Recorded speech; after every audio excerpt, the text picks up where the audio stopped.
Cedric couldn't understand why he felt so strange every time he looked at his wife. She, bewildered by his behavior, simply assumed he was delirious. However, Cedric replied that it was her very existence that drove him mad. Emily, having learned that her husband had a high fever, had come to visit him. She found herself facing a man who claimed her every move made his heart race. Convinced the young man was ill, she pushed him away. He caught her hand, kissed it gently, and confessed he'd been wrong before. He understood now that he had been crazy about her even when she did nothing at all. Before coming to this world, she had been a doctor working in a rural hospital for a meager salary. An elderly woman thanked her for her help, promising to bring her some pastries next time. She felt her life had meaning, caring for those who had nothing. But such days didn't last, as her father, addicted to alcohol and gambling, abandoned her, leaving behind a mountain of debt. The hospital went bankrupt, and she had to work tirelessly in the emergency room for 4 years to pay off all the debts. One day, the director asked her to vacate a room occupied by a patient who hadn't paid to make way for a special surgery. She admitted she couldn't work like this anymore. She couldn't work with monsters who treated even penniless patients as less than human. Furious, she turned and prepared to leave the dreadful hospital. She couldn't understand why her life was such a mess because of money, a mess that forced her to abandon her dreams. Leaving was painful, but she didn't know where to go, so she just kept walking, lost in her gloomy thoughts. She didn't notice the oncoming truck. She lay on the ground, and as she closed her eyes, only one thought remained: regret at her sudden death, and the hope that in her next life she could live as she wished. She opened her eyes again to the bitter taste in her mouth and a maid standing beside her. She rubbed her throat, which felt as though it were burning. She remembered dying after work, but not how she arrived in this unfamiliar place. She realized this wasn't a hospital room, but a luxurious bedroom with servants. She turned to the mirror and saw a complete stranger staring back. The blonde girl turned to the maid and asked for her full name. For some reason, the name Emily Roger felt strangely familiar. She struggled to recall where she had heard it before. She realized it was the name of a character from a fantasy novel she had read to escape her harsh reality. A story about the pointless love affair between Elena and Kyle. The supporting character, Cedric, Kyle's brother, was a man hopelessly in love. Even as a silent observer of the protagonist's relationship, he remained by Elena's side like a shadow. Readers loved Cedric despite his tragic fate. The other female lead, Emily Roger, Cedric's wife, was the true villain of the story. Consumed by jealousy because Cedric never noticed her, she poisoned her own tea and collapsed. Everything she did was to gain his attention. She knew that after all this, her family would exile her. She realized she had transmigrated into the body of this villain, and now her whole body ached. She understood this was after Emily's poisoning, meaning she was about to be cast out. The maid, deeply worried, even suggested calling a doctor. But Emily told her not to and ordered Jane to calm down as she was weeping beside her. She remembered that this maid was the only one who had been kind to her, so she could only ask her questions. Besides, she didn't like Cedric. She thought it was foolish to throw away her life over unrequited love for a married man. Just then, Jane rushed in to announce that the Earl, having finished his sword training, bath, and dinner, was coming to see his wife. Emily was disappointed that while the real heroine was unconscious, her husband had been busy with his own affairs. She assumed that after this impending meeting, she would be leaving, so she decided to admire her husband's face one last time. She knew from the book that Cedric was a true beauty, capable of captivating everyone, even in the most formal settings. He was described as having alluring lips, a straight nose, and a handsome face, a masterpiece of the gods. Before she could dwell on it further, the man entered her room, calling her name. He announced that he had rushed over as soon as he heard she had awakened. The maid and Cedric were both incredibly worried when the girl suddenly had a nosebleed. Emily knew it must be because something had happened to her overly handsome husband, so she told everyone not to worry about her. Jane worried that her beloved mistress had become incredibly weak due to the poisonous herbs. The man looked at his wife and saw that she still felt unwell. He explained that when he heard the girl had lost consciousness, it felt as if his whole world had collapsed, and no one could understand the pain he felt every moment. Jane was pleased to hear these words, but Emily looked quite surprised. She tried to recall which characters had relationships in the original story. In the novel, the husband always said he would never fall in love with the girl, but in front of others, they had to pretend to be a couple who cared for each other. The villainess agreed with this sentiment, as she wasn't a fool who needed love. She was merely using the man. So now, when Cedric said he really wanted to embrace his wife, she worried that her frail body wouldn't be able to withstand it. This was undoubtedly just a show for others, and Emily had to find a way to avoid being kicked out of the house. The girl was even a little disappointed that Jane had believed this charade so easily. She turned to the maid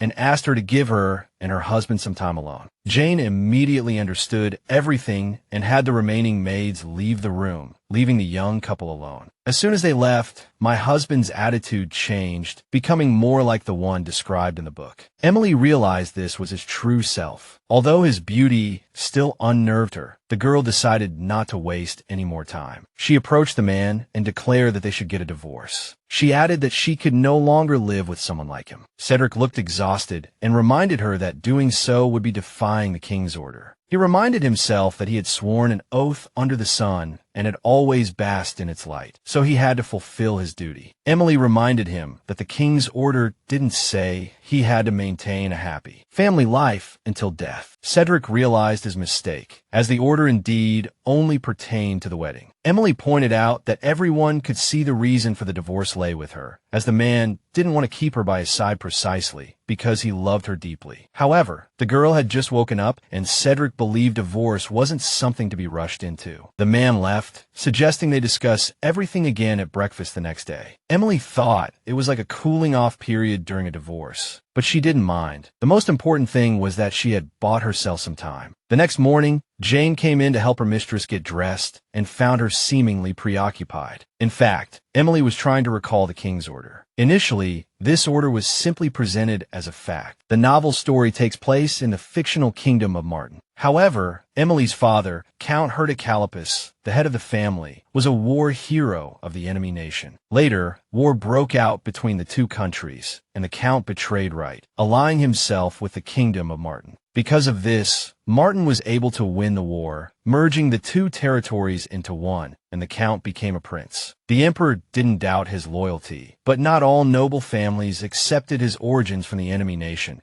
so they suggested a marriage alliance between the Count and the Roger family. Therefore, to appease the public's discontent, a marriage was arranged between Emily Calipus and Cedric Roger. But Cedric didn't trust Emily because he had to marry the traitor's daughter. Unlike the man in the original story who easily cast Emily away, he now had doubts about the necessity of a divorce. By this time, breakfast preparations were complete. Jane admired her mistress's beauty. The color suited the girl's complexion perfectly, and one could tell at a glance that it was a gift from Prince Roger himself. Afterward, the young girl went to the dining room, where Cedric was already waiting for her. Emily noticed her husband's acting was even better than before. This time, the young man ignored her words completely and instructed the servants to serve the dishes. One of the serving men looked incredibly weak and was trembling all over. Suddenly, he collapsed on the floor and began convulsing, foaming at the mouth. This frightened everyone present, and they immediately rushed to his aid. Emily, who had been a doctor, immediately noticed the man's body stiffen, his eyelids and hands trembling. She realized these were symptoms of a seizure. Dangerous objects had to be moved away immediately, and his head protected from impact. The young lady rushed towards the footman, wanting to help him, but the others held her back, afraid her expensive dress would get dirty. However, Emily couldn't understand how a mere dress could be more important than a person's life. As a doctor, the patient always came first. Her husband watched coldly from the side, not intervening. Emily, unbothered by his reaction, focused on her patient, instructing those around her to help roll the footman onto his side. She then ordered the removal of any dangerous objects that might injure the patient. During the seizure, the footman's body thrashed uncontrollably, and he accidentally struck the young lady's head. Consequently, she had to restrain his hands with cloth to prevent him from harming himself. After a while, his breathing gradually stabilized, and the head footman apologized to the lady. He assured her that the patient would compensate for the damages. Emily understood their behavior stemmed from the rigid class structure of this society, and that she, in this story, was the villain. The real Emily would likely have punished and dismissed the footman, but our protagonist couldn't accept such a course of action. She walked directly to the head footman and pointed out that her patient was far more important than an expensive dress. The young lady then declared that she was fine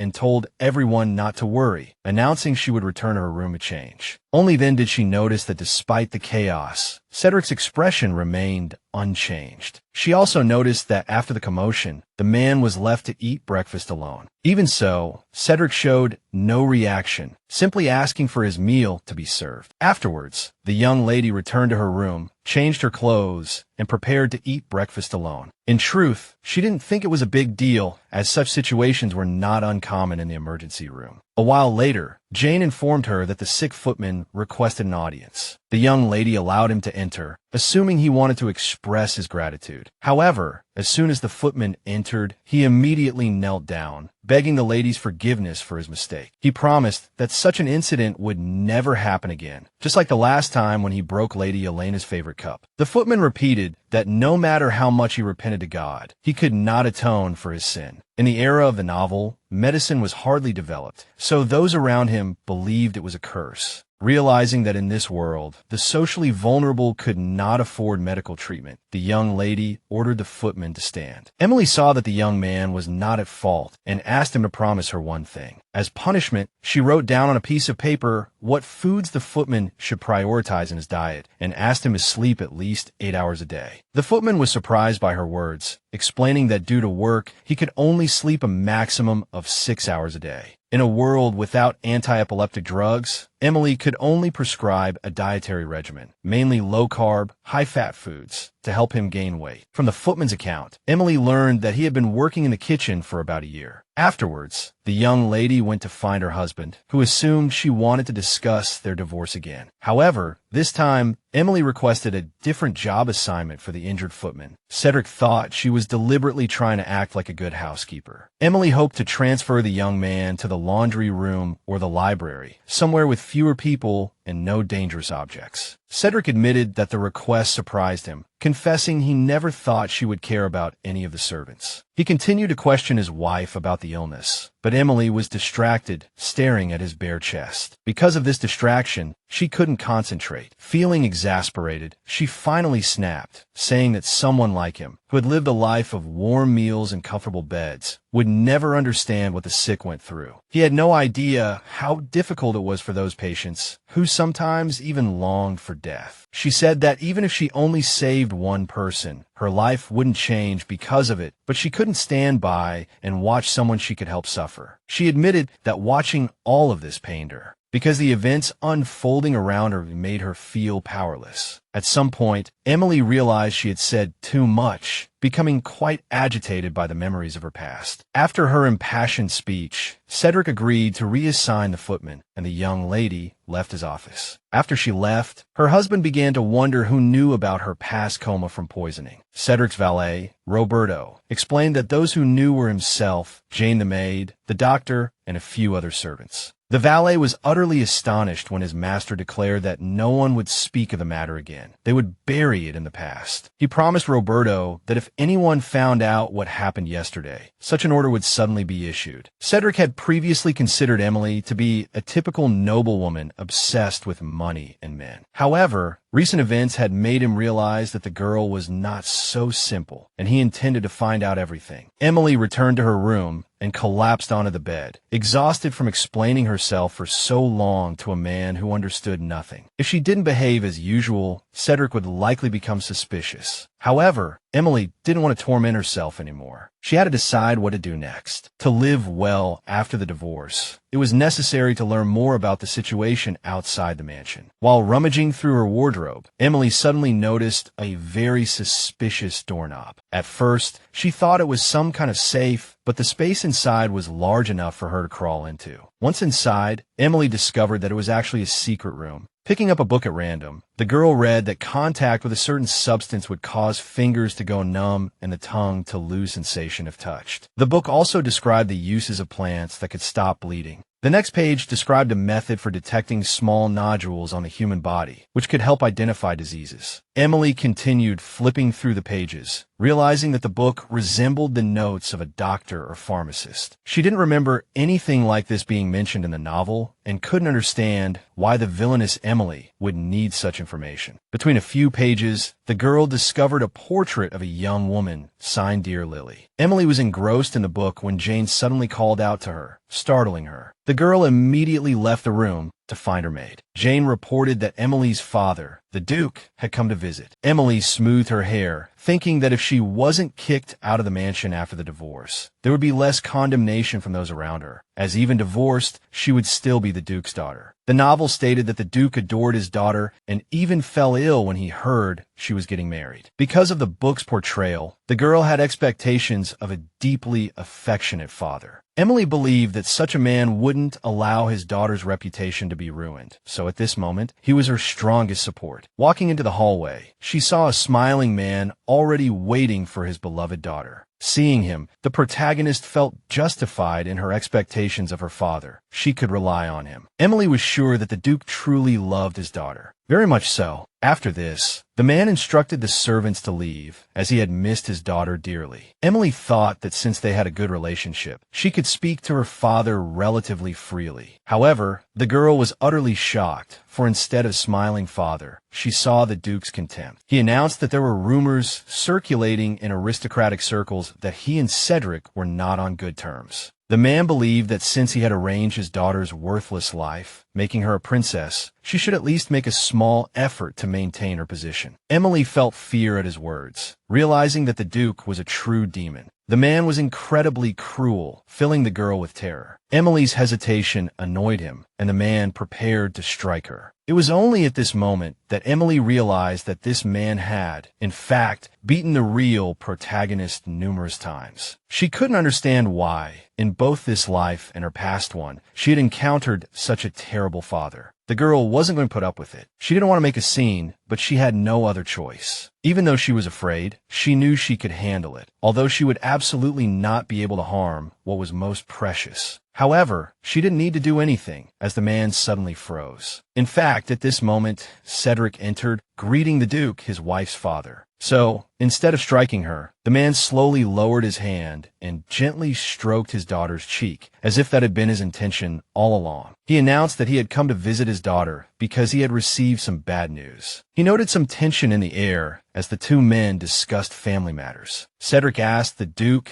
not to worry, as he knew that everything was actually fine in their family. However, the man stated that he couldn't ignore anything related to his beloved daughter. Emily felt a surge of fear as Cedric began to repeat her words about warm food and a comfortable bed to provoke the Duke. Though confused by the remark, the man seemed annoyed and asked for clarification. Cedric explained that his friend had told him nobles had no worries of their own and were far too concerned with the lives of others. Despite his displeasure, the prince patted his son-in-law's shoulder and offered a smile. Cedric, however, was not fooled and requested that the prince inform him of his visits in advance, as the unexpected arrival had made him uncomfortable. The prince apologized for putting the young man in such an awkward position, claiming he was simply worried about his daughter. Afterward, the young man prepared to return to his office to deal with some documents. Cedric hoped Emily would enjoy spending time with her father. The girl had initially thought her father had come to rescue her, but it seemed he was merely displeased by the unannounced visit. Not wanting to be left alone with her father, she tried to stop her husband from leaving, softly calling his name. The sudden action made the young man shiver and turn back to his wife in surprise. Emily, noting that it had been a while since her father had visited, poured him a cup of tea. She noticed Cedric looking at her as if he'd been struck by something. However, the girl wasn't planning to give up. She intended to use every means possible to make her husband stay. She continued to try and persuade him, inwardly fearing her father would refuse her request. As the young people bickered, the girl's father interjected that it was time for him to leave. Emily feigned missing him already, inwardly relieved by his departure. Outwardly, the family appeared to be on good terms, but the reality was far from it. Finally, the young gentleman wished his father-in-law a safe journey. He didn't notice the prince glance back before leaving, his expression not boding well for the girl. After the prince's departure, Emily breathed a sigh of relief, recalling that the original story made no mention of the girl being killed. Many characters in the story woke up in other people's bodies with their memories intact, but she remembered nothing. Lost in thought, the girl didn't notice the man approaching, suggesting they talk. Cedric wanted to discuss the divorce the girl had recently mentioned, as her father had said. There were many rumors circulating about them in noble circles. Emily realized the man was lying about hearing about it for the first time. Cedric pointed out that, based solely on their relationship, a divorce could proceed smoothly without any issues. However, this was a royal decree, and such unions were much harder to dissolve, the prince's hasty arrival being a testament to the current situation. Therefore, Cedric pointed out that this marriage wasn't just about the two of them. He had his own goals, and a divorce now would severely hinder his plans. The man recalled being promised the title of prince upon marrying Emily. His father had told him this in private and made him swear to secrecy, so he didn't want to miss this opportunity. Emily was surprised to discover her husband's thirst for power, having always assumed he was simply infatuated with Elena. Cedric stated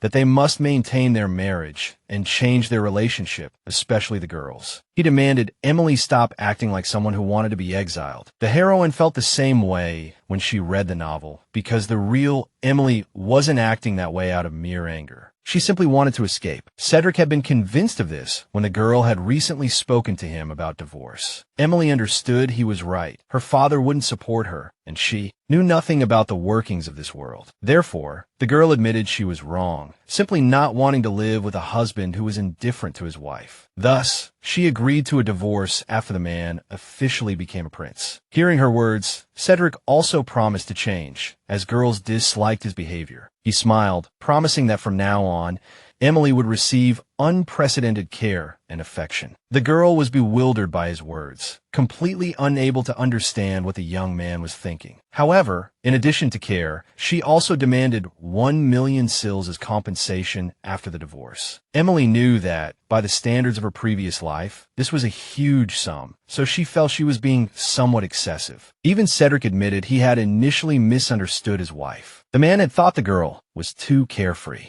but in reality, she was very clever. He agreed to the compensation, after which Emily asked him to sign a contract. The girl insisted on this, because even their wedding vows were a lie. They also added clauses to the contract, ensuring they would make every effort to appear to outsiders. As a loving couple, they also agreed not to dissolve the marriage until Cedric became the crown prince. The last point was about the compensation, and both parties were satisfied with it. After signing the contract, Emily returned to her room, while Cedric carefully read through their agreement over and over again. With the money, the girl hoped she could buy land, build a house, and even open her own shop. Lost in thought, Emily didn't notice that she had accidentally cut her finger on the edge of the paper. When the girl returned to her room, she found a fresh bouquet of flowers on the table. The first thing Emily did was hide the contract so no one would see it. Afterward, she turned and asked the maid where the bouquet in the room had come from. Jane explained that the servant who had suffered the epileptic seizure had delivered them while Emily was out as a token of his gratitude. Emily understood that this was his way of thanking her for the dining hall incident. The girl was delighted with the bouquet, as it had been a long time since she had received flowers. Even when she had received them before, it was always out of gratitude. At that moment, the heroine recalled a fragment from her past life, when a little boy had come to thank the doctor specifically for saving his grandmother. Back then, she was happy to receive the patient's gratitude, so she still remembered that moment with joy. Emily told the maid to go and rest, promising to call her again if needed. At that moment, the girl noticed that the blood on her finger had stopped flowing, and the wound had healed surprisingly quickly. The Earl's spy, Sylvia, knelt on one knee and greeted her master. She apologized for being late, as things had taken longer than planned. The girl then reported that before seeing his wife, the crown prince had dined with the marquis in town and learned of the rumors there. She also reported that Emily had received the flowers and hadn't left her room all evening. The spy said the girl had been reading and eventually fell asleep at her desk. Cedric then asked his assistant why a nobleman's daughter would need money. The girl believed that those who had everything were never satisfied and always wanted more. But Cedric countered that his wife didn't seem like that type of person. Sylvia noted that the gentleman had been acting like a man in love recently. The master hastily and vehemently denied it, and the girl, startled by her own words, quickly apologized. The man reminded her that his evening training was about to begin, where he would spend most of his time. Therefore, Sylvia had to watch out for any uninvited guests who might come to the mansion. At that moment, the young man turned to look at the window of his wife's room. The next day, Emily came to the garden to enjoy delicious refreshments and desserts. The girl felt somewhat irritated, as the real life of a noblewoman was too boring and monotonous. Emily didn't understand why nothing happened in the novel. No balls, no dinners, no interesting activities. The bridge was under repair, so the girl had been trapped in the mansion for a whole week. During this time, she had finished reading all her notes and even began to miss the emergency room. Emily realized that even hotel food was only delicious when enjoyed in moderation, so she started to miss the simplest romances. The maid reported that the bridge repairs were complete, and her husband's parents, his brother, and Miss Elena would be returning soon. Emily was overjoyed to hear that the bridge was fixed, as she could finally go into town. Jane thought the mistress was happy because her family was returning, but that wasn't the case. Emily was a little nervous because she was about to meet the novel's main characters for the first time. She dismissed Jane, intending to take a walk by herself before returning to her room. Emily knew that once his parents returned, she and her husband would have to pretend to be a happy couple. The girl worried that Kyle and Elena would be suspicious if her relationship with her husband suddenly improved. Emily hoped that at least Elena would be happy about their good relationship, so that Kyle could relax too. But even the novel's protagonists didn't seem like good people to her, as they sometimes said barbed things. Elena always liked to speak ill of the villains and present herself in a positive light, so the girl didn't know if Elena understood the implications of her own words. While walking in the garden, Emily saw a gardener tending to the flowers. She approached and greeted the man. The girl noticed some strange swellings on his skin and guessed it might be a sun allergy. From the man's words, Emily learned that not only he, but also the other gardeners had similar symptoms. The girl even asked if she could wear gloves or long sleeves to cover her palms, but the gardener replied that his hands would get sweaty, making the work even more difficult. Emily felt sorry for herself, as she always complained about her boring life as a noble, even though the owners of the mansion didn't initially help those who were so loyal to them. The girl decided to praise the gardener's work, as he took such good care of the garden. She realized that this incident with the gardener reminded her of the experience with the waiter. There are many people in this world who don't receive proper treatment, so Emily decided to see what she could do for them. Roberto reported that after her walk that day, the girl returned to her room. The young man noticed that lately, his master had been particularly attentive to his wife. After a while, Cedric changed his clothes and went to find Emily, as this was the first time they had met normally since the nighttime training began. The man was sure that it must be difficult for the girl to stay in the mansion all day, waiting for the bridge to be repaired. The young man noticed that the door to the girl's room was ajar, so he peeked inside and saw Emily sitting on the floor, surrounded by various parasols. It seemed that the girl was immersed in her own world and didn't notice that it was time to go downstairs to see her family. Cedric noticed she called him dear again and asked what she was doing. Just then, Jane arrived and saw the mistress had made a mess of things. She reminded the girl that her relatives would be arriving soon and that she needed to get ready to meet them. The maid asked the young master to wait outside for a moment until they were ready. Cedric was shocked that he was being kicked out of a room in his own house. After a while, Emily changed her clothes and came out of the room, explaining that she just wanted to see what parasol she had. Cedric found it strange that the girl would personally check each parasol. After all, not long ago, he had told his wife that there were rumors circulating among the nobles about her appearing with a certain man. He reminded her that they had a contract, so he didn't need the truth, but as the countess, she should maintain decorum. Even so, Emily noticed that she wasn't being treated as a countess should be, so she didn't intend to follow the rules. The allowance allocated to her was only enough to buy 2 outfits. Both the man and the maid felt that the amount was actually sufficient. However, Cedric still agreed to raise her allowance and reminded her to be careful, as Elena couldn't suppress all the rumors forever. Afterwards, Emily reminded him that he could kick her out at any time and then left. Back then, the man thought Emily was waiting to be kicked out,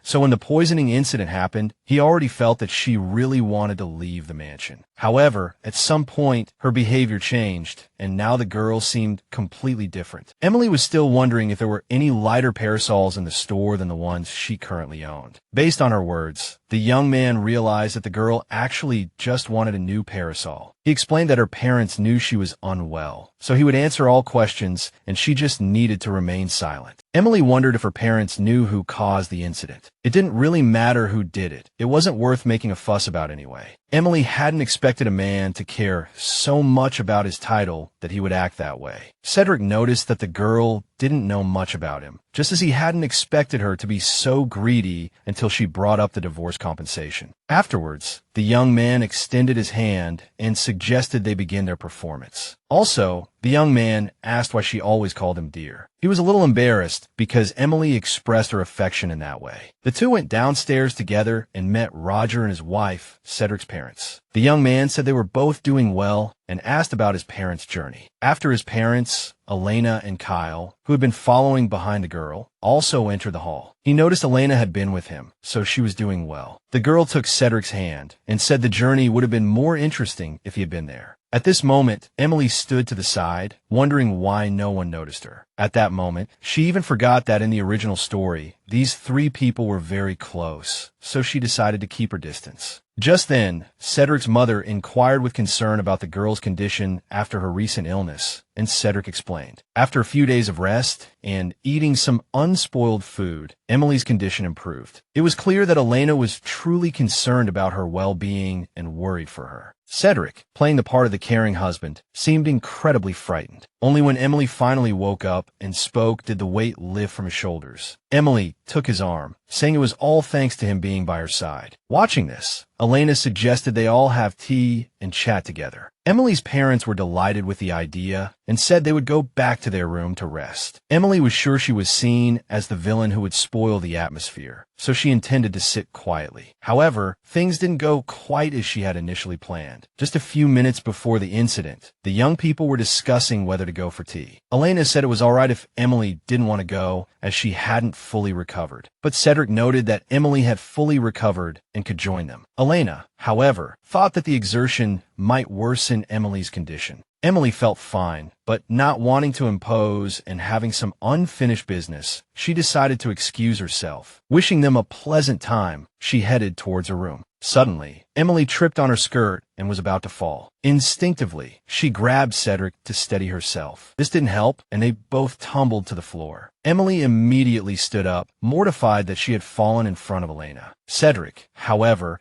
pretended that Emily was still very weak and couldn't stand properly, merely trying not to worry everyone. Because of the incident, Cedric suggested postponing the tea party so he could look after his wife. Once they were out of sight of the family, Emily apologized for what had happened, emphasizing that it was truly an accident. However, Cedric, with a serious expression, reminded her of their contract. Emily assumed her husband was upset because he hadn't been able to spend time with his family for a while. Meanwhile, Kyle and Elena were sitting on the balcony, enjoying some delicious tea and treats. Elena worried that Emily hadn't fully recovered, as she didn't look well. Kyle noted that Elena was overly concerned, as there were rumors that Emily had poisoned herself. But Elena believed Emily hadn't meant any harm. At that moment, Elena recalled how gentle Cedric had been with his family as a child. Although he was the youngest son, he always looked after Kyle, which pleased their parents. Elena, noticing Cedric's expression as he spoke, felt he was jealous of his brother. Kyle observed that Cedric's attitude towards his wife had recently improved and the atmosphere between them was completely different, suggesting that something must have happened during their time away. Elena then promised that she would also try to become friends with Emily. The next morning, Emily was finally able to go into town, as everyone else had their own plans. She was delighted to finally be able to take a walk around town freely with her maid, Jane. Although a noble woman, Emily still needed to have some savings, so she went to the bank. She had assumed that having enough money would allow her to divorce immediately, but there was almost nothing in the safe. Emily was astonished and immediately decided to continue living with her husband for a while longer. She found it strange that despite receiving a substantial monthly allowance, Emily had few valuables. After visiting the bank, Emily suggested that Jane take a walk around town. Emily noticed the pedestrians on the street, observing that many of them were carrying umbrellas. She also noticed that Jane didn't have one, as she needed to stay by her mistress's side. From Jane's words, Emily understood that it was against etiquette for servants to carry umbrellas. However, she couldn't bear to see her poor assistant suffer, so she offered to share hers. Jane didn't want to cause her mistress any embarrassment, but Emily actively approached her, promising to reprimand anyone who dared to say anything about her favorite maid. Emily suggested that Jane share the umbrella, as the sun would damage her beautiful skin. Jane was a little embarrassed by her mistress's words and the implication that she had beautiful skin. Wanting to cheer Jane up, Emily suggested they visit the nearest jewelry store. Although Jane didn't understand her mistress's sudden eagerness, she followed along. At the shop, Emily immediately approached the salesperson, expressing her desire to get a gift for her maid. She noted that taking care of her wasn't easy and wanted to thank the girl. Unlike maids from noble families who longed to climb the social ladder, Jane wasn't like that. She was just an ordinary orphan who grew up in a village, and therefore, any mistakes made by the mistress fell upon her. Emily understood that although the girl couldn't voice it, her work was indeed hard. She chose a brooch with a small butterfly and told Jane to wear it on special occasions. For example, she could wear it when they went out for a walk or when something happy happened. The maid was very grateful for her mistress's consideration and promised to cherish the gift. Afterward, Emily announced they were going to buy an umbrella. Although she already had quite a few umbrellas of different styles, this time she needed to find the lightest one. She selected a style and asked the salesperson to prepare 5 of them. Then, she also purchased a few buttons and a small piece of fabric. A while later, Emily finished shopping and walked towards the carriage, satisfied. Jane was surprised because it was the first time the mistress hadn't visited the perfume shop. She remembered that Emily went there every week. Not wanting to arouse suspicion, Emily agreed to go to the perfume shop after all. However, she was even more surprised when she learned that she always went there alone, while Jane waited in the carriage. She was curious about what they sold in the perfume shop, so the real Emily always went in by herself. A while later, Emily entered the perfume shop and found it looked very ordinary. The salesperson greeted her and mentioned they had been waiting for her because she had promised to come last week. However, Emily explained that she couldn't leave the mansion during that time because of the bridge reconstruction. Judging by the salesperson's demeanor, she guessed that they sold more than just ordinary perfume. She was surprised to find that Luther led her into a dark basement. The young man stopped in front of the heavy door and struggled to open it. Then, he showed her all the bottles and jars she had ordered last time. Emily added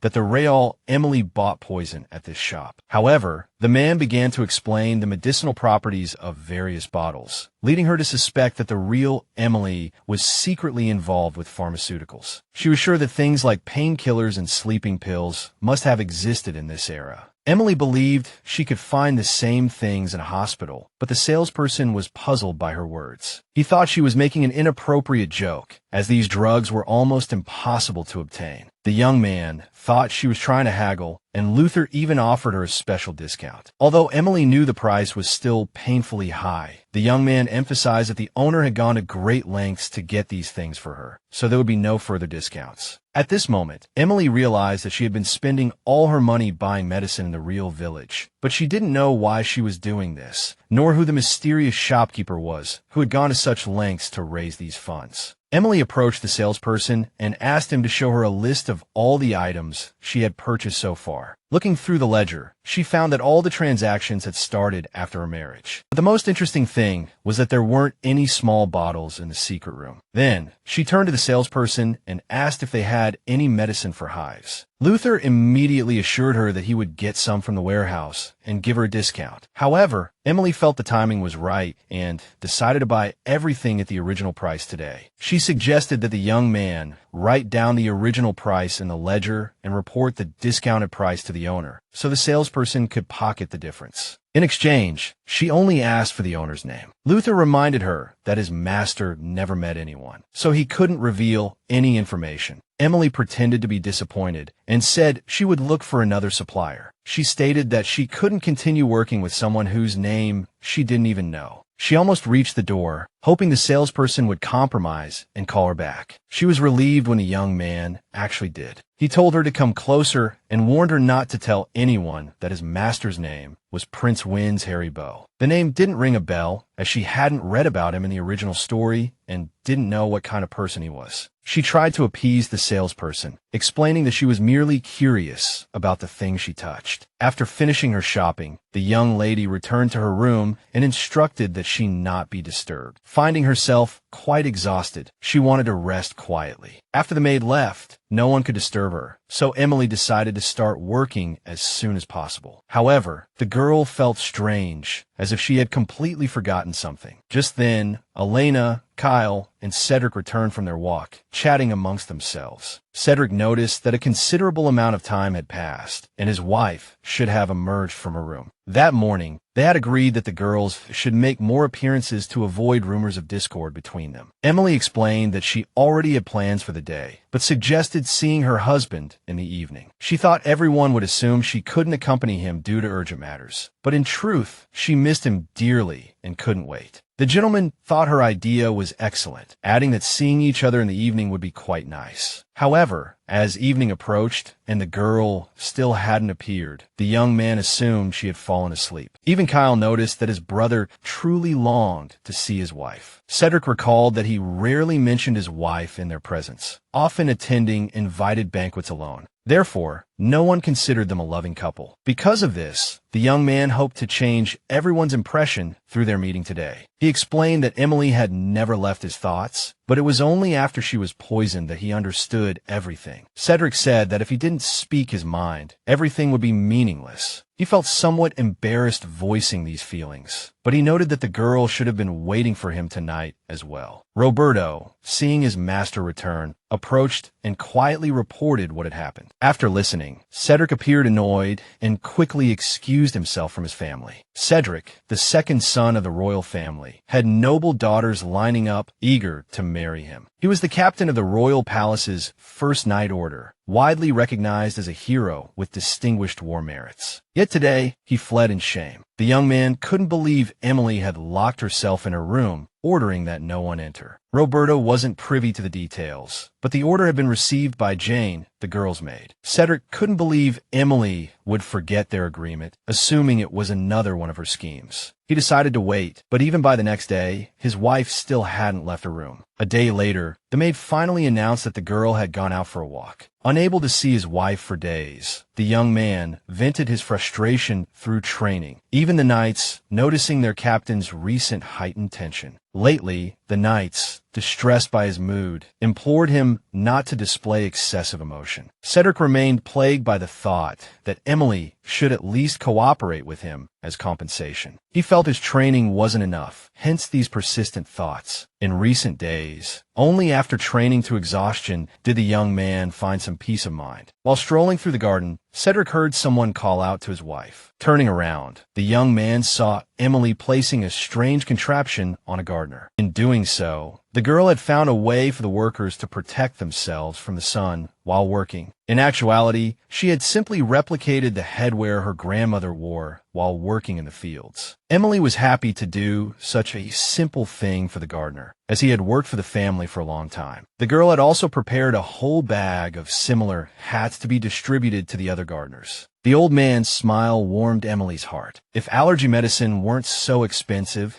she would have bought some for everyone, but currently, she could only afford it for one gardener. The gentleman, touched by her concern, appeared quite embarrassed, even a little bewildered. Emily, engrossed in her conversation with the gardener, was completely oblivious to her husband approaching. Cedric spoke from behind, saying he needed to talk, and asked the girl to come with him. Emily finally explained how to use the medicine to the gardener and bid him farewell. The girl noticed her husband seemed angry with her. Once they reached a place where no one could overhear them, Emily could finally speak freely. Emily didn't understand what she was talking about, but Cedric asked her what she had been busy with these past few days. The man explained that she had been avoiding him, not even coming out to see him. Although she promised, Emily was so engrossed last night that she completely lost track of time. While making the hat, Emily was pleased, as the gardener could now work without worrying about allergies. She noticed something amiss about the mansion. Everyone in the residence, including the servants, seemed to be under Elena's control. But recent events, including the incidents with the cook and the gardener, were out of the ordinary. Even considering the princess's frequent absences, the treatment of the workers seemed too casual. It seemed as though an incompetent young lady was managing everything, leading Emily to speculate that Elena had been entrusted with the role of lady of the house. Although unusual, it wasn't impossible considering her parents' attitude toward Selena. Everyone doted on her. The girl was supposed to have a peaceful and carefree future, a life with no room for suffering. However, one day, the prince didn't return from the battlefield, and the princess, already suffering from a severe illness, couldn't bear the grief of losing her husband and passed away. Thus, at the tender age of 10, Elena became a complete orphan, and her relatives, like vultures, divided all her property among themselves. It was during this most difficult time that the Rogers extended a helping hand. They had a close relationship with the girl's parents and adopted Elena as their own daughter. Later, Elena and Kyle fell in love, their feelings gradually deepening, and eventually, they became a couple. Now, Elena was the closest person to the lady of the house. But Emily couldn't stay in the countryside because Cedric wanted to become the heir, and she had to assist him while the contract was in effect. Lost in these thoughts, she completely forgot about her promise to meet him. Emily knew she needed to apologize and do something quickly to make amends. She explained that since her husband had decided to become the family heir, she, as his wife, also had to prove herself worthy of the position of lady of the house. That's why she had been making headdresses for the servants these past few days. She sincerely apologized for breaking her promise. The young man sighed and accepted her apology, but reminded her that today was the day to fulfill their marital obligations. Emily was completely clueless about what was happening, but she didn't let it show. A moment later, Jane explained that on a certain day each month, the young couple had to fulfill their marital obligations, which was also mentioned in the original novel, but Emily had completely forgotten. The novel stated that Emily and Cedric didn't do anything special that day, but the girl was still worried about changes. Jane planned to dress the lady of the house beautifully, so her husband would be captivated by her beauty. The maid also brought gifts from the madam, geranium perfume, which the master was very fond of, and medicine that the princess had managed to obtain, said to help couples conceive. The girl also took out some cosmetics, so the lady of the house could look radiant after a busy day. Emily felt as though she was preparing for a real wedding. Meanwhile, Elena was strolling in the garden with her adoptive mother, chatting about various topics. She mentioned that she longed to meet people her own age, but Emily was always sick and had been especially busy lately. The madam noted that the girl had indeed been immersed in her work recently. Elena speculated that Emily might be unhappy about being responsible for managing the mansion, as their relationship hadn't been particularly good before. The madam said that everyone makes mistakes, but Elena could change people's perceptions of her through her actions, as long as she proved herself a competent lady of the house. Just then, they encountered the gardener, who mentioned that Lady Emily had given him his new hat. Only then did Elena understand why Emily had been staying in her room all the time. The gardener said the hat was really useful, but if the madam didn't like it, he would take it off immediately. However, the madam was very pleased with her work and told the gardener to take care of himself and not to remove the hat. Elena felt a pang of disappointment that Emily was performing so well in front of her mother. In the evening, Cedric changed into his pajamas and sat on the bed, sipping red wine. Emily entered his bedroom wearing a short nightgown. She looked embarrassed and regretted not bringing a book to pass the time. However, Cedric reassured her that they wouldn't be doing anything tonight and told her to relax. Emily requested a glass of red wine, hoping it would help her relax and fall asleep sooner. The man was surprised because his wife never used to drink, but now she had changed her mind. Emily stated that she had the right to change her mind at any time. With that, she drank the red wine her husband poured for her. Emily was delighted by the taste of the drink. The young man explained that it was a high-quality wine made according to a special family recipe, and that they even traded with the royal family. The young couple enjoyed the wine so much that they didn't even notice they had finished the entire bottle. Cedric felt fine, but his wife was clearly a little drunk. Later, Emily turned to her husband and asked if he regretted being forced into their marriage, which hadn't been of his own volition. She wanted to know if he truly never regretted their union. Cedric looked surprised, but said there was no point in having regrets. Emily found him difficult to communicate with, believing that if he was upset, he should express his emotions openly. She remarked that one couldn't keep everything bottled up inside. Cedric, who had never found life at the mansion a burden, was taken aback by her words. He recalled how Elena had initially asked him to be polite to his wife, as she had come from afar. He was curious about Emily's own perception of their situation. Slightly drunk, Emily leaned against him. She confessed that she didn't know what she was thinking. Noticing she had drunk too much, Cedric suggested she go to bed and rest. Emily declared that she would be happier with more money, as then she could live as she pleased. She had once promised herself that she wouldn't let anyone leave without recompense. It was a promise she had made to herself, but one she hadn't been able to keep. Cedric didn't understand what she meant. He couldn't comprehend how a nobleman's daughter could be troubled by a lack of money, especially since her father, the prince, had spared no expense on her and was considered to have spoiled her. Still restless, Emily asked Cedric to bring his face closer, cupping his chin in her hands and asking if he had ever kissed her. Cedric closed his eyes, anticipating a kiss, but after a moment, nothing happened. Opening his eyes, he found Emily asleep in his arms. He was slightly disappointed that she had fallen asleep so quickly. The next morning, Emily woke up in bed with a pounding headache from the wine. Cedric was sitting beside her, offering her a glass of water. Her throat was parched, a typical symptom of a hangover. Unexpectedly, Cedric asked her to promise that she would only drink when he was present. Later that day, at dinner, the head of the household announced that they had received an invitation from Prince Wynn's Haribo. The mysterious owner of the perfume shop was hosting a banquet for Lucy's birthday. Elena, the young princess, mentioned that it would be a grand affair, especially considering Lucy was still unwell. There were rumors that her deceased mother had suffered from the same illness, which was why her father had entrusted the management of his lands and mansion to his son, dedicating all his free time to caring for his daughter. Kyle reported that Wynn's had recently returned to the kingdom. Emily, recalling the talk of the shop owner being abroad, surmised that he had been searching for a cure for his sister, Elena. She regretted being invited to stay at her friend's mansion, as she had prepared a gift for Lucy. Cedric pointed out that if she stayed, Kyle would have to attend alone. He reminded everyone that it was well known he disliked Prince Wynn's, but he would still observe proper etiquette and attend with his wife. From Cedric's expression, Emily guessed he had detested the prince since he was 10. However, it was a good opportunity to meet the shop owner face to face, so Emily declared they would definitely attend the celebration. Now a member of the family, she had to accompany her husband to such events. Elena asked her to bring a gift and allowed her to say it was from Emily personally. Soon after, the young couple left for the little girl's party. Cedric specifically warned Emily to stay away from the prince during the celebration. He said she would understand why once she met him, as he saw people merely as tools to achieve his goals. Emily realized something must have happened between them in the past, and that Cedric was worried about her. He didn't deny it, frankly admitting his concern. As this was the first time she was accompanying him to a formal event, he asked her not to stray too far. Emily guessed he was worried she would do something wrong. She assured him she would play the role of the dutiful wife perfectly. She didn't notice that after she said this, Cedric's ears turned red, and he shyly lowered his head. Elena met with her personal maid, inquiring about the task she had previously assigned. After curtsying, the maid relayed Lady Emily's gratitude for the carefully chosen gift. Judging by the girl's expression, it seemed there was a secret hidden within the gift. Roberto had no doubt that his master had recently experienced a string of pleasant events. More specifically, whenever something like what happened a few days prior occurred, the young couple and Elena would enjoy a relaxing boat ride on the small lake. Emily, engrossed in her book,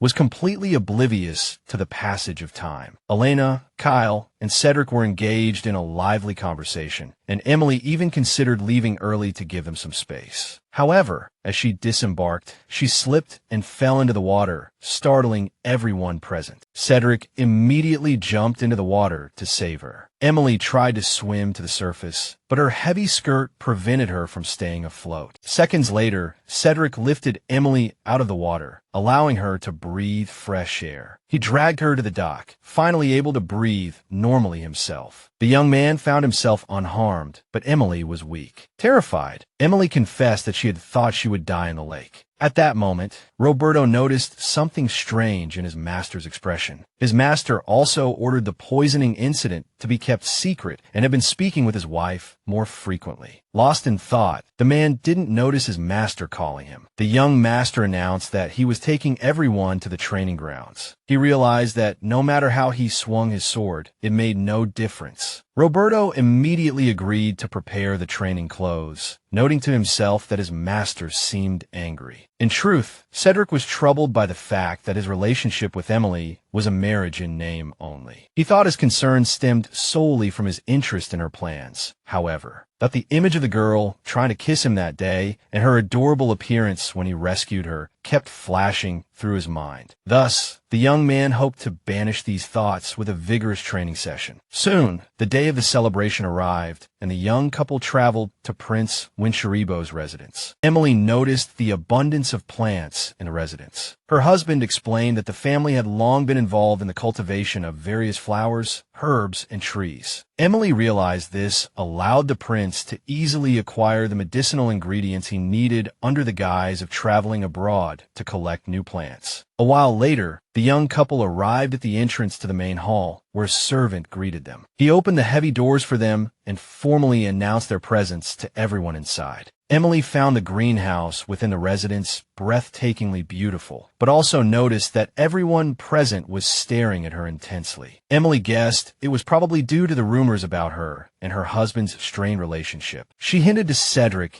that she was being given special attention. Cedric asked her to be patient for a little longer, as the eldest prince and his daughter would appear soon, and then they could present their gift. Emily felt that the scale of the celebration was too grand for such a young girl. The celebration for the prince's daughter was, in reality, a celebration of her surviving another year. There were no outward signs of illness, but the girl had frequently fainted suddenly since childhood. For years ago, she had fallen ill on her birthday, forcing the banquet to be interrupted. Emily also began to ponder what illness the little girl might have. The couple agreed to simply greet the prince, present their gift, and then return to their own residence immediately. Suddenly, Emily took her husband's arm, as they had agreed to act like a loving couple. The young man gently wrapped his arm around her waist. Even Emily noticed that Cedric's acting had improved considerably, which made her feel a little shy. A while later, a girl approached them, noting that it was their first time attending a banquet together. Cedric immediately recognized her as Lady Maria and greeted her politely. Maria, aware of Emily's presence, wanted to speak with her privately to get to know her better. Therefore, she asked Cedric's permission to take Emily aside for a private conversation. Cedric didn't mind and allowed Emily to go and make friends. Emily felt a pang of disappointment, as Cedric had just told her not to leave his side. She followed Maria, ready to meet some new people. The girls were delighted to see Emily, only concerned that Elena couldn't join them. Emily explained that Elena had already planned to visit another family, so she was there in her stead. One of the girls wanted to ask Emily for advice on estate management, but assumed she knew nothing about it. The second girl pointed out that the prejudice against women who loved luxury being good wives was long gone. Maria mentioned that although the values of Emily's kingdom were different from theirs, they should consider cultural diversity and strive to understand these differences. Emily didn't understand what they were talking about, but she could sense it wasn't a compliment. Then, they expressed surprise at hearing that Emily would be attending the celebration with her husband. Emily had noticed there hadn't been any announcements about it, so it was strange that Maria knew beforehand. She stated that her relationship with her husband was excellent, but Maria looked surprised. There were rumors that her relationship with Cedric wasn't ideal, that Emily suffered from a lack of love, and had even harmed herself. At that moment, Emily was struck by a sense of déjà vu. She had experienced this condescending tone and look before. It was the same attitude the other doctors had towards her. In the hospital, this indifference disguised as kindness had led to constant harassment during her work and studies. Because of this, she missed many opportunities and connections and could only do what others wouldn't. So Emily listened carefully, trying to understand the true meaning of their words. She realized that these girls were implying she knew nothing about the mansion she lived in and had nothing of value to share. They also called her vain, greedy, and a terrible wife, and Maria even went so far as to call her a foreigner from a neighboring country. Emily needed to calm down because she was no longer the doctor who couldn't retort. The girl made up her mind. In this life, she would live as she pleased. So Emily confidently lifted her head and declared that she felt wonderful yesterday, so her body needed rest. Her words startled the girls, who hadn't expected such a rebuttal. A nobleman had heard that Sir Roger didn't like his wife accompanying him to such events, implying that the girl had many problems with her husband, who wouldn't even bring her to social gatherings. However, Emily explained that her husband was extremely jealous and didn't even like other young men looking at her. Moreover, he always held her in his arms, doting on her in every way, not even allowing her to escape from their marital bed. The ladies of this world were not accustomed to such blunt words and were momentarily speechless. Emily also noted that Cedric was overprotective of her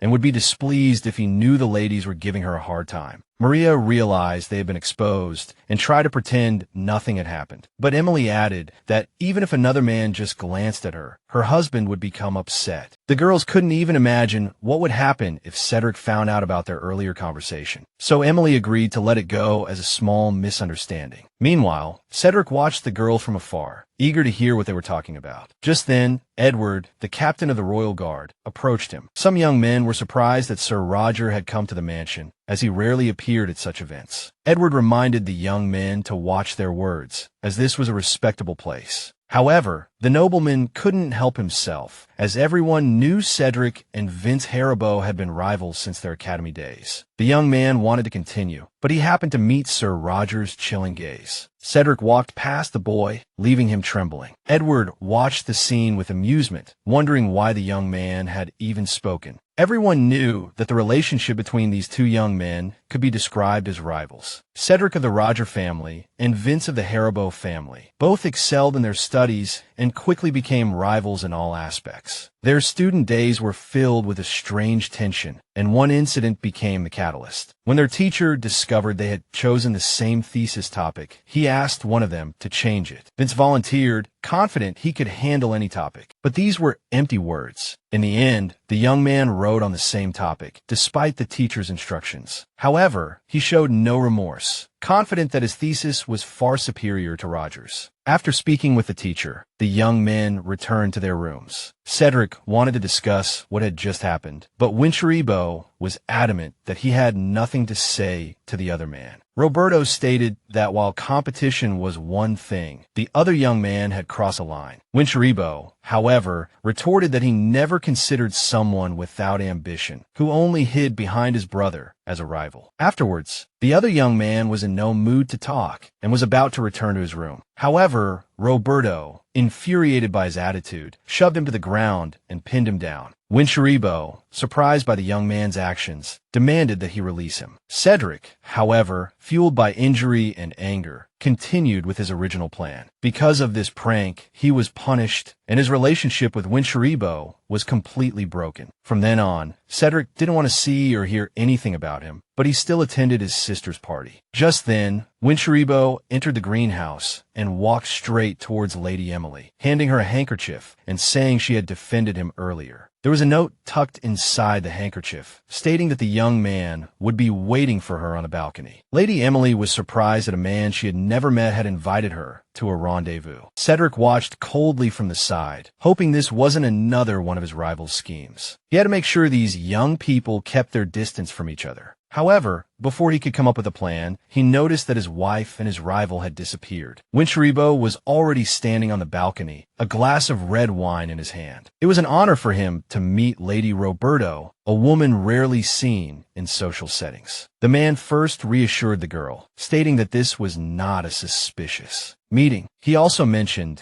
that it was she who had requested the meeting through a merchant. Lady Emily was somewhat disappointed, feeling that Luther had finally handed her over to his master. The girl noticed that everyone at the party was staring at them, so Lady Emily pointed out that they couldn't discuss these matters on the balcony with everyone watching. The young man agreed with her and promised to write to her soon, inviting her to his estate where they could discuss everything in peace. Upon hearing these words, Lady Emily was about to leave the balcony when she bumped into her husband. The man appeared impatient, stating that if his rival had something to say, he should say it to his face. Winchiribo, with a satisfied expression, immediately pointed out that the young man was jealous. He explained that there were just some matters he needed to discuss with the girl. Lady Emily found herself in an awkward situation and couldn't help but feel embarrassed. Cedric, extremely annoyed, immediately demanded that the girl leave with him. He didn't want to resolve the issue in front of everyone and just wanted to go home and talk. Lady Emily didn't want her husband to know about the herbs, so she was momentarily at a loss for what to do. However, before they could leave the party, the main guest of honor appeared. Winchiribo's sister, Lucy, entered the greenhouse, ready to receive birthday wishes. The girl was accompanied by her father, who had been concerned about her health. The man thanked everyone for coming on this special day. Following this, the party officially began, and everyone started to enjoy themselves and dance. Lady Emily sensed that her husband wanted to leave as soon as possible, so she suggested they go home. However, the young man proposed to show everyone how loving they were and invited her to dance. Lady Emily wasn't confident in her dancing skills, but Cedric told her to just follow his lead. The girl noticed that the young man's behavior had become somewhat strange recently. Whenever he tried to play the role of a loving husband, it always seemed awkward, but the way he looked at her now, there seemed to be genuine affection in his eyes. However, the girl felt very uncomfortable because she didn't know how to dance at all and kept stepping on her partner's feet. Suddenly, a scream interrupted the party, and the birthday girl's condition took a turn for the worse. The girl suddenly had difficulty breathing and even fell to her knees, unable to stand. Lady Emily couldn't stand idly by and watch someone suffer, so she didn't hesitate to go to the girl, ready to provide first aid. First, Lady Emily needed something like a paper bag. The girl looked around and noticed some gift wrapping paper. Lady Emily picked up one of the gifts, walked over to Lucy, and asked everyone to move away from her. The girl realized that whenever someone hugged the child, her breathing became more difficult. Then, Lady Emily opened the gift and poured out the contents. Worried about Emily's actions, Wincharborough was nonetheless persuaded that she could help his sister. The Duke decided to trust her and allowed her to approach Lucy. Lady Emily made a bag from wrapping paper and had the girl breathe slowly and deeply. The other guests watched in surprise as the scene unfolded. Lady Emily noticed the girl's breathing gradually returning to normal. It looked like hyperventilation, but she still didn't understand the cause. After a while, Lucy calmed down and was able to breathe on her own. Lady Emily then instructed the others to take the girl back to her room, loosen her corset, and allow her to breathe freely. Only after the first aid was administered did Emily notice all the guests staring at her. She returned to her husband's side and apologized for calling out to him so unrestrainedly. However, Cedric noted that thanks to Emily, the young girl quickly regained consciousness. Wincharborough agreed and promised to thank her for her help later. Hearing these words, Cedric felt a twinge of displeasure, though he understood nothing serious had happened. Lady Emily tried to decline their thanks, saying she had only provided basic first aid. Wincharborough, however, insisted on expressing his gratitude and promised to speak with the remaining guests later. Afterward, the young man and his sister left, and the other guests began to discuss what had just transpired. Everyone was curious where the young Lady Roger had learned the skills to help the girl calm down. Emily felt uncomfortable being the subject of gossip. Even positive gossip made her uneasy. Cedric then suggested they go home and not linger at the banquet. In the carriage, Cedric remarked that this was the first time he had witnessed her skills. Lady Emily explained it wasn't a talent, but a skill learned from caring for the sick. She corrected herself, saying she learned by observing the maids providing first aid. Cedric recalled the incident with the cook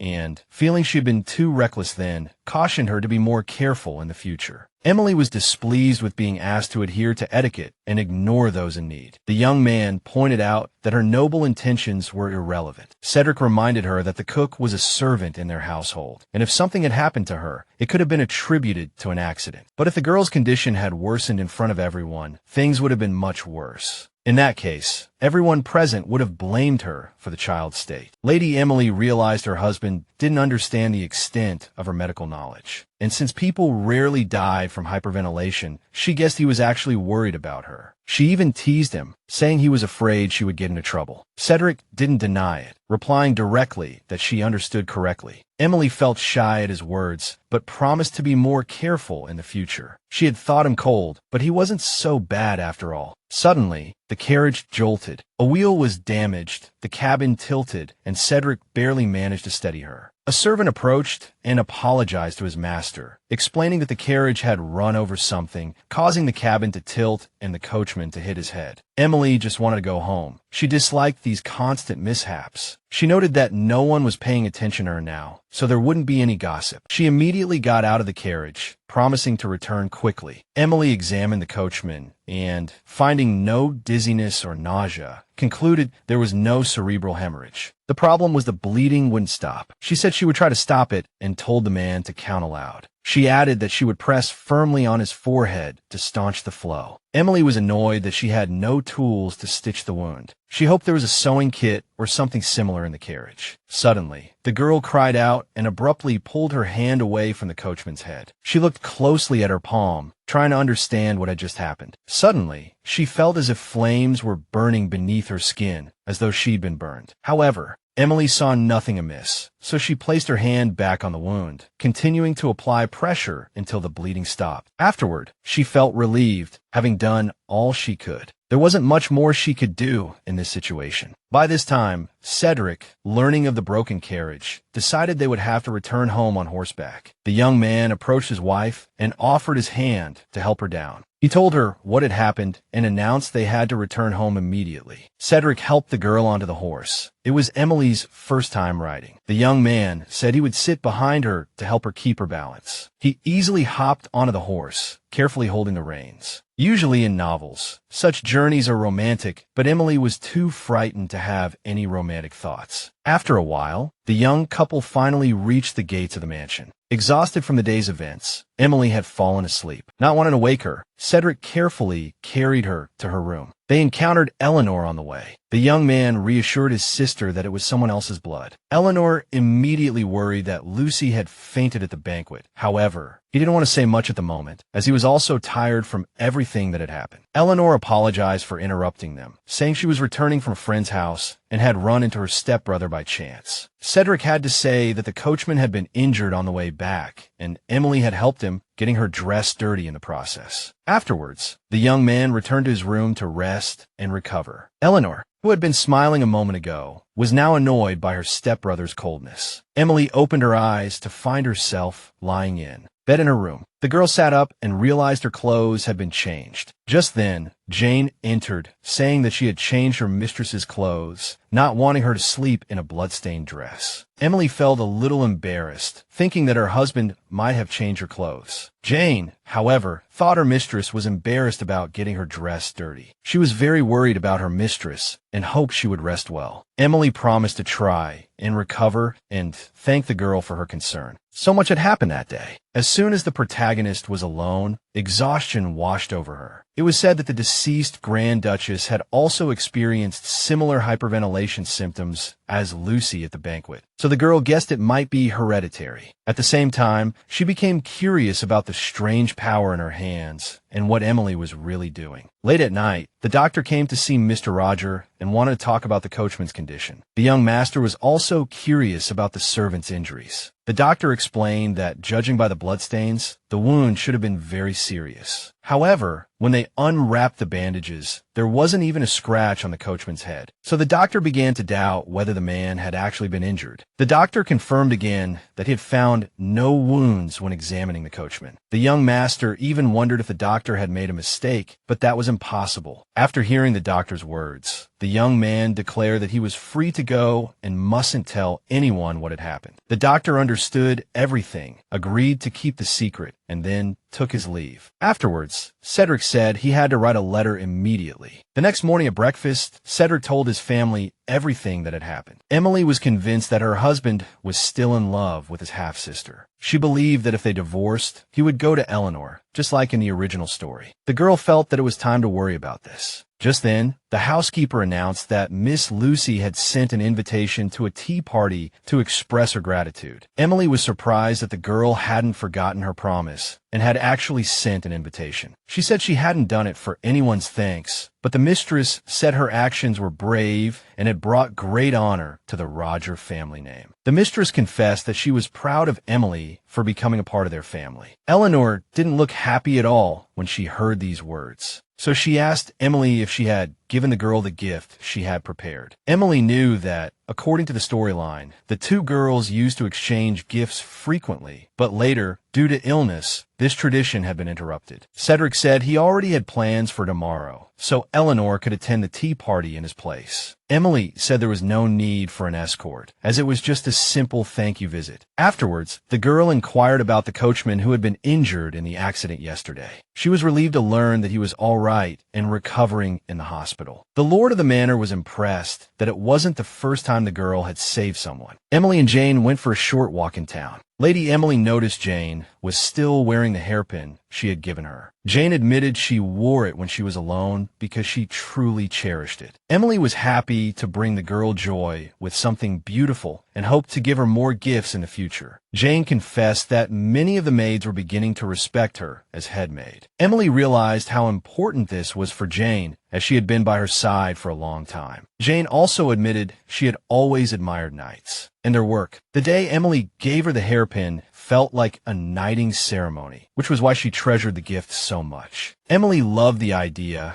and suggested they pretend Jane was her loyal knight. Both girls agreed the hairpin was proof of her loyalty, and everything that happened could be kept secret from others. Emily even joked about calling Jane her knight of laundry and sweeping. Meanwhile, Cedric visited his old friend Edward and asked him for a small favor. Edward did as he asked and suggested they talk in his office. As they walked around the training grounds, they noticed how quiet the guards had been lately. It was all because of the prince's betrayal, but Cedric told him to be careful what he said. Edward replied that while he thought Emily was a good person, it was best not to trust that person. Cedric mentioned how well his marriage was going and that his wife kept things interesting. Edward noted that this was the first time he had seen such an expression on his old friend's face. Just then, the young men entered the office, and Edward began to tell a story from decades ago. There was no definite information or witnesses at the time, and hardly any records remained. It was about the Meyer family, who were suddenly exterminated years ago. The previous king even put a bounty on their heads. Now, only rumors remained about the family's healing abilities. It was a shame, as they could cure almost any illness, and even bring many patients back from the brink of death. However, both men agreed the king must have had his reasons. Cedric wondered why the king would eliminate those who brought well-being to the kingdom. Edward admitted he had overheard something in the royal palace, so it had to be kept secret. It was said the Meyer family possessed the most destructive power in war. They were the ones who decided the outcome of every battle. It was hard to imagine an army whose dead from yesterday could be thrown back in a battle today, unable to die even with a dozen stab wounds. In the end, the kingdom decided to eliminate them, and this was the most densely populated area. Cedric couldn't help but wonder how the king managed to wipe out a family that could heal instantly. It turned out that someone had discovered the family's greatest secret. Their only weakness was water.